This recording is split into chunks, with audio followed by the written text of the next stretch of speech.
ओम नमः सिद्धेश्वर। अहिंसा परमो धर्म की। आचार्य गुरुवर श्री कुंद कुंद भगवान की।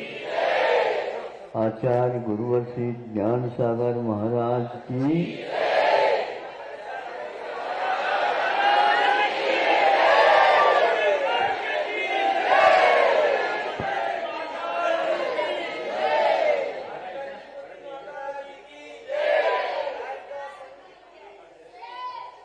आकाश के प्रवेशों की पंक्ति के अनुसार ही वचन आदि जो उद्गल द्रव्य आदि हैं उनकी गति होती है। उसके लिए अनुश्रेणी गति कहा है।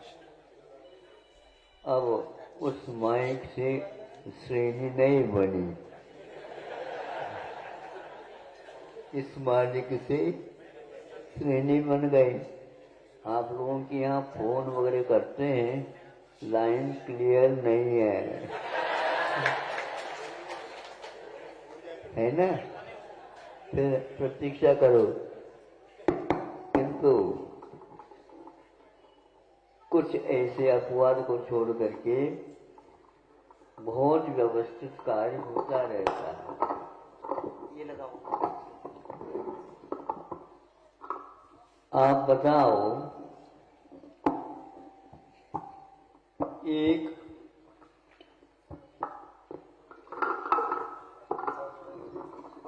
हजारों किलो की वस्तु है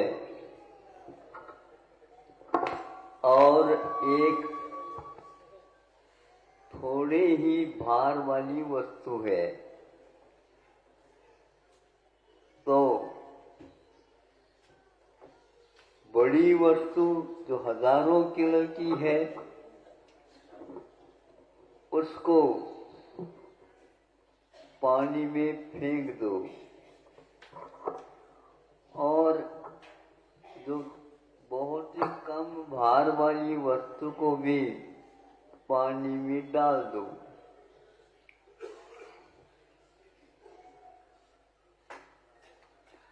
बड़ी वस्तु को जो डाली है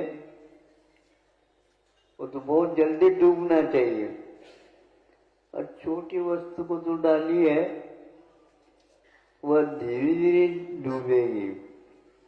किंतु हुआ ऐसा है, छोटी जो वस्तु जो कंकर के रूप में थी वो तो डूब जाती है, और जो हजारों किलो की लकड़ी थी वह तैर गई। बस हम लोगों की हाल यही है। अब इसको अच्छे ढंग से सुन लो। लकड़ी बहुत बड़ी है और भार भी उसका बहुत है, फिर भी वह क्यों नहीं डूबी? और कंकर बहुत छोटी है और उसका भार भी बहुत कम है, लेकिन डालते ही डूब गए।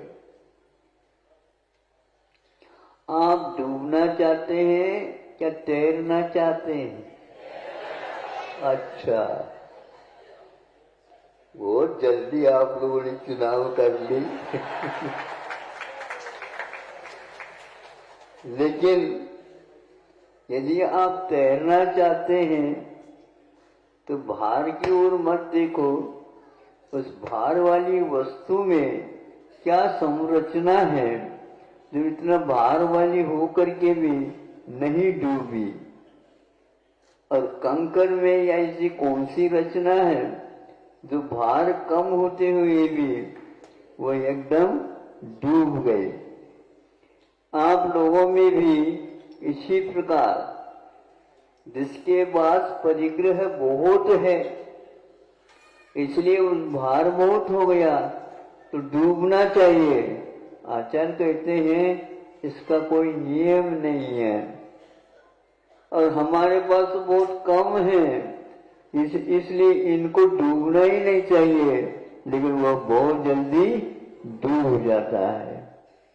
जिसके पास कषाय है, उन परिग्रहों के प्रति मूर्छा है, वह बड़ी वस्तु हो या छोटी वस्तु हो, निश्चित रूप से डूब जाता है।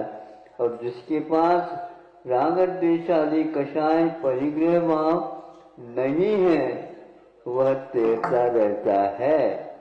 इसलिए आप अपने आप को बड़ी छोटी की कल्पना न करके हमारा उसके प्रति कितना आकर्षण है, कितना हमारा मोह है, इसलिए परिग्रह यह एक पाप नहीं, ये पांचों पापों को कराने वाला है।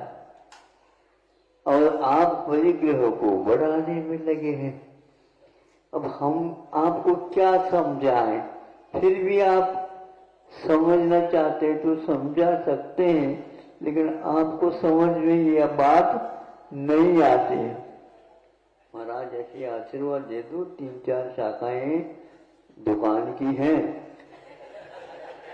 और वह बढ़ती चली जाए। इतने लेकर के क्या स्वर्ग ले जाओगे क्या? स्वर्ग में इतनी संपदा है, इस संपदा का उसका मूल्य क्या वहां पर? इसीलिए चक्रवर्ती कभी दुकान नहीं खोलता, न खेती बाड़ी करता है, न और कोई व्याज का धंधा ही करता, कुछ भी नहीं करता।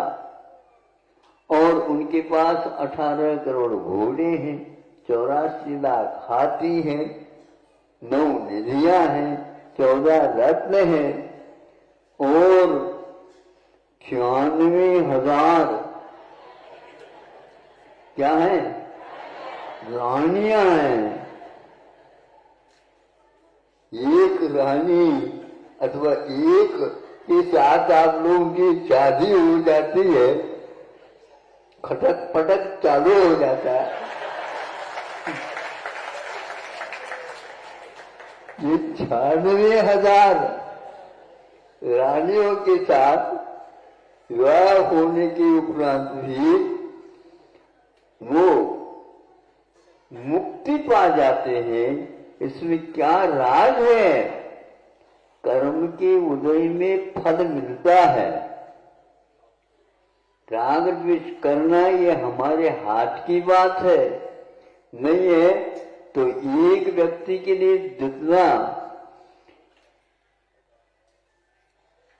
पुरुषार्थ करना पड़ता है और उसको परिश्रम भी करना पड़ता है, उसमें जो उसको थकावट होए तो चक्रवर्ती के लिए कितना होए बताओ? बहुत होना चाहिए। अंतर मुहूर्त में बैठ गए, सब कुछ परिग्रहों को जो ग्रहण किया था उनके प्रति स्वामित्व को निकाल दिया, अंतर मुहूर्त में उन्हें केवल ज्ञान हो गया। इसलिए आपके पास जो कोई भी कर्म के उदय से फल मिला है और अभी और पुरुषार्थ भी करना है, क्योंकि आपकी भूमिका है चक्रवर्ती की भूमिका में और आपके जीवन जीने की भूमिका में बहुत अंतर है। इसलिए वृत्ति को निश्चल्यो कहा है। वृत्तियों को शल्य से रहित कहते हैं। और जिनके पैर में यदि कोई कांटा गड़ गया तो वह क्या करेगा? दोनों पैर हैं लेकिन लंगड़ाता हुआ चलेगा। और एक एक पैर रखते समय उसको वेदना भी होती है। हम चाहते हैं कर्म के ऊपर भरोसा रख करके आप लोग चक्रवर्ती जैसी भावना भावो, ताकि वहां कुछ लोग स्वर्ग भी जाते हैं और कुछ नरक भी जाते हैं चक्रवर्ती, किंतु कुछ मुक्त हो जाते हैं।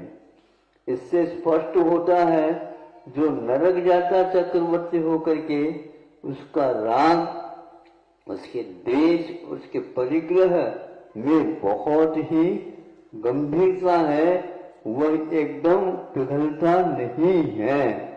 इसलिए सप्तम नरक में भी चक्रवर्ती होकर के इतना सारा धन अपार होकर के भी उसकी लोभ लिप्सा कम नहीं हुई, इस कारण उसको नरक जाना पड़ा।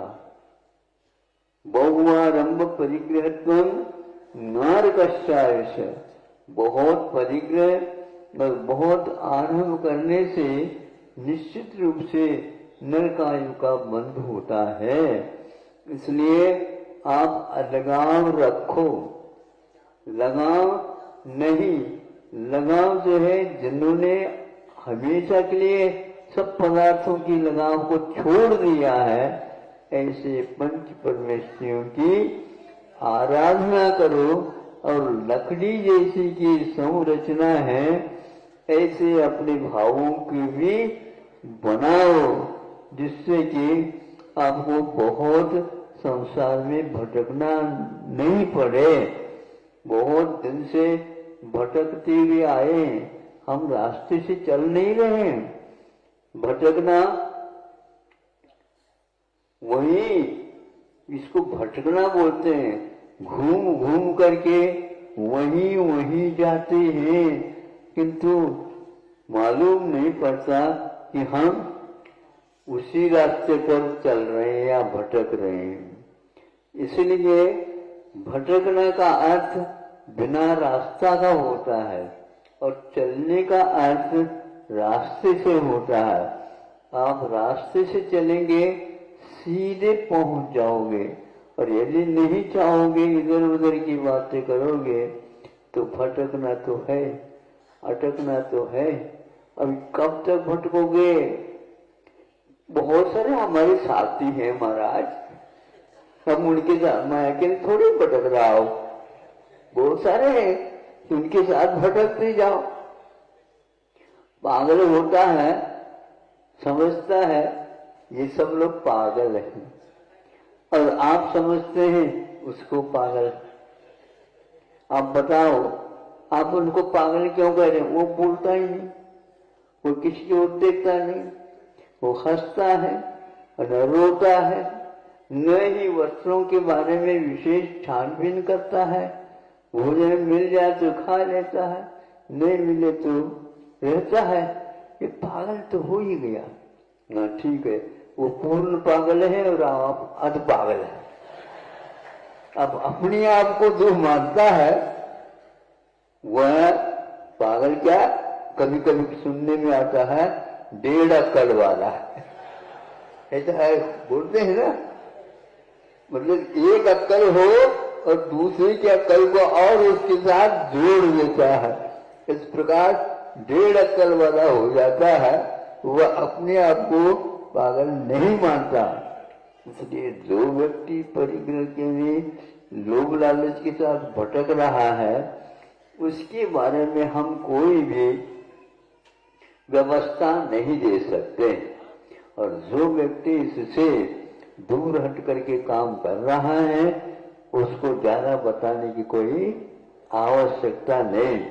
मनुष्य भाव में आप लोग अच्छे संस्कार अपने ऊपर और अपने संतानों के ऊपर डालो, ताकि आप उनके हितों हैं तो पैसे के बारे में ज्यादा मत सोचो, धन दौलत के बारे में मत सोचो, किंतु उसके संस्कारों के पीछे से सोचोगे, आप सभी वो बहुत ही सुंदर स्थान में जाएगा और वहां से वह बहुत जल्दी अपने आप को मुक्त कराएगा। ऐसा रास्ता उसके पास आप प्रशस्त कर दो ताकि वह भटके नहीं।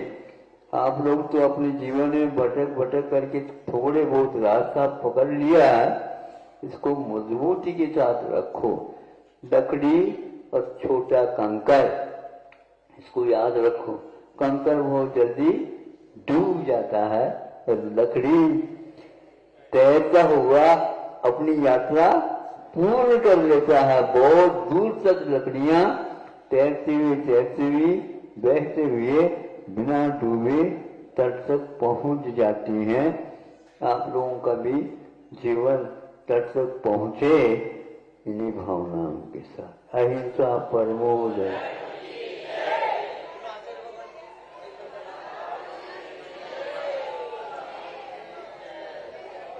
Hello hello.